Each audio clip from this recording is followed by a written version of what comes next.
সফল হওয়ার সহজ উপায় হল কথা বলা ছেড়ে দেওয়া এবং শুরু করে দেয়া। তোমার জন্ম হয়েছে পাখা নিয়ে, উড়ার ক্ষমতা তোমার আছে। তারপরও খোঁড়া হয়ে আছো কেন? সাফল্যের রাস্তা এবং ব্যর্থতার রাস্তা প্রায় একই রকম।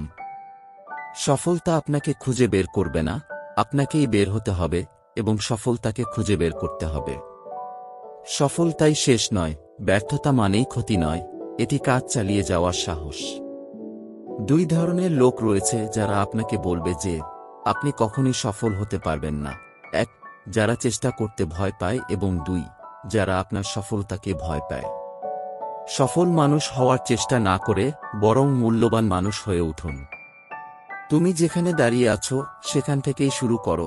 তোমার যা আছে সেটাই ব্যবহার করো, আর যেটুকু পারো সেটাই করো।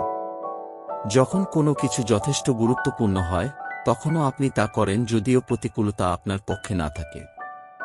শুধুমাত্র আপনি আপনার জীবনকে পরিবর্তন করতে পারেন। আপনি ব্যতীত আর কেউ একে পরিবর্তন করতে পারে না। আপনি যদি নিজের জীবন পরিকল্পনা না করেন তাহলে আপনি অন্য কারো পরিকল্পনায় পড়বেন এবং অনুমান করুন তারা আপনার জন্য কি পরিকল্পনা করেছে।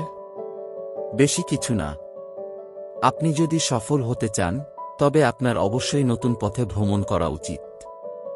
জীর্ণ প্রমাণিত রাস্তায় ভ্রমণ করার চেয়ে এটি অনেক বেশি শ্রেয়। যখন তুমি নাচবে, কল্পনা করবে যে তোমার সামনে কোনো দর্শক নেই। দেখবে তোমার সেরা নাচ তখনই বেরিয়ে আসবে যখন গাইবে, তখন মনে করবে তুমি একাই গাইছ, তোমার সামনে কেউ নেই। দেখবে পৃথিবীতে তুমি স্বর্গের সুখ পেয়ে যাবে। নিজের প্রতি বিশ্বাস রাখার মধ্যে একটা চমকপ্রদ শক্তি কাজ করে। এটা থাকলে আপনি আপনার স্বপ্নকে ছুঁতে পারেন। আপনি যা খুশি তাই করতে পারেন। প্রশ্ন এটা হওয়া উচিত না যে কে আমাকে এগিয়ে যেতে সাহায্য করবে, বরং প্রশ্নটা এমন হওয়া উচিত যে কে আমায় থামিয়ে রাখবে।